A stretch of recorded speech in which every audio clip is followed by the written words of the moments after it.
Restoration is now underway on Battle of Britain class locomotive at 34058, which is named after the general in charge of anti-aircraft command during the Battle of Britain and the whole of World War II, Sir Frederick Pile. Before this video really gets going, don't forget to subscribe to the channel so you don't miss an episode of us bringing this locomotive back to life. It was built in 1947 with a design life of 40 years, but it was sent to Woodham Brothers scrapyard in 1965. As you can see, there are many parts of this locomotive missing. Some of these parts would have been removed prior to its arrival at the scrapyard. Some of these parts were removed at the scrapyard, and some of them were removed after it left the scrapyard for safekeeping.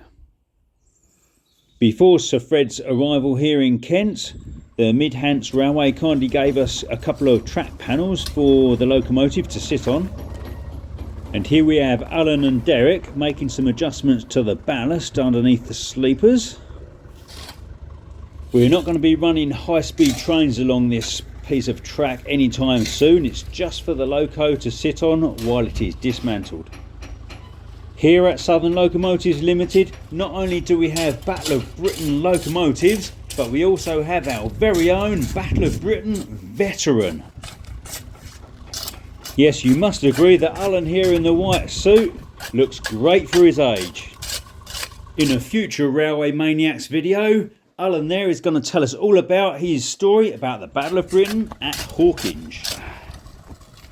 When Alan and Derek had finished their work, the locomotive arrived on a low loader. This low loader had a ramp on the rear which lowered down to allow the locomotive to roll off. A JCB was used to pull the locomotive into position on the track panel. Once secured into position, the first items to be removed will be the running boards which are on the side of the locomotive. Judging by the noise in the background, we may have a Spitfire or a Hurricane in the area. I'm not sure if I managed to catch that on the film or not, but see if you can zoom in and see it.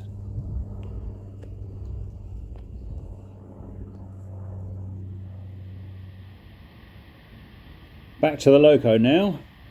As you can see, many parts of it have had a preservative coat of paint placed upon it. This isn't going to be the final coat of paint, it's just one to stop the degradation continuing.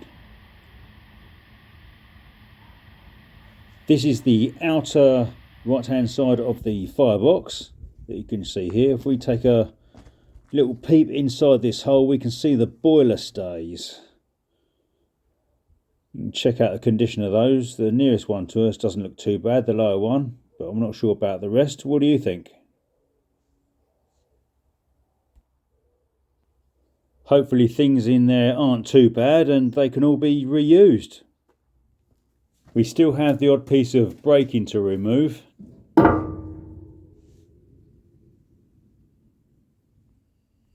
Now here is a treat for you.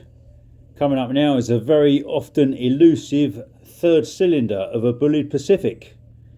We have a look through the very front here. The panel is removed. You can see the front of the third cylinder. Just above it to the left, you can see the cover for the valve gear.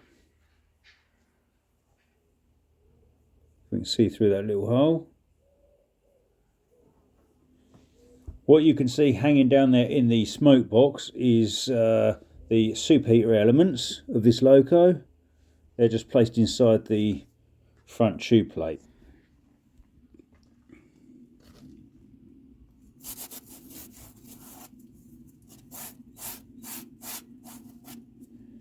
It looks like the paint didn't stretch this far on this section of the frames.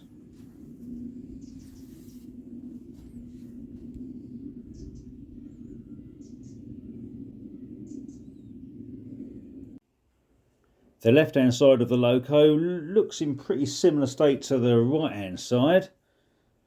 The cab's in a pretty sorry state. I'm not sure how much of that we'd be able to save, but after all, we do work miracles here at Southern Locos. Let's see how we get on. Let's now climb under the front of Sir Frederick Pile here. This is the front pony truck, and that is the pin which the front two axles rotate around. As you can see there, the cotter pin helping secure the pin in place. This is 34058 Sir Frederick Pile's first day here in Kent, and it is getting quite a bit of attention. It sounds like another Spitfire.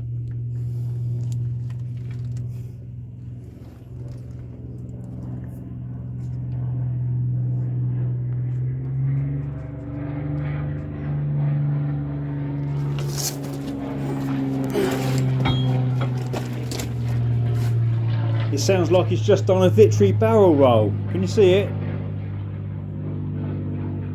Hopefully you can see it there flying away. Moving on, we have the cab, and down below the cab we have the drag box, both of which will be getting a lot of work done on them in the next couple of weeks. The cab does actually have a section missing out at the top of it, which was removed so it could be moved underneath a low bridge on a prior lorry movement. This locomotive, named Sir Frederick Pile, was last used 59 years ago. And as you can see, we have a huge amount of work to do and a lot of fundraising to do as well. If you watch this video to the end and click on the before and after who does this video, you can see how you too can help bring this loco back to life and steaming into the future.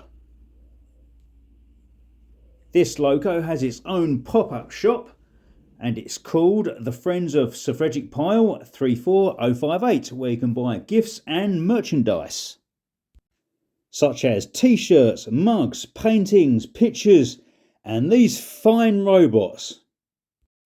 These robots, along with these great pen holders, were made from worn out parts of the locomotive that we have already removed. As the sun goes down on Sir Fred's first day here in Kent, there's just enough time for another Spitfire fly past. Except this one is just a little bit slower.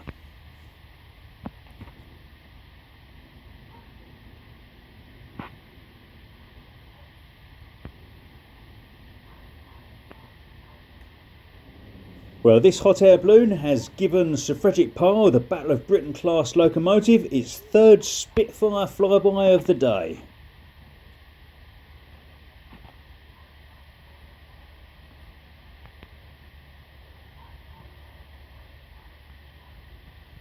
Our small army of volunteers are already hard at work, restoring this locomotive and bringing it back to life, helping it steam into the future. If you'd like to help or even join us, don't forget at the end of this video you can watch our before and after video named Who Does This? Don't forget it's free to subscribe to this channel, so click on the top left circle and then click on the before and after video to find out all about Southern Locomotives Limited.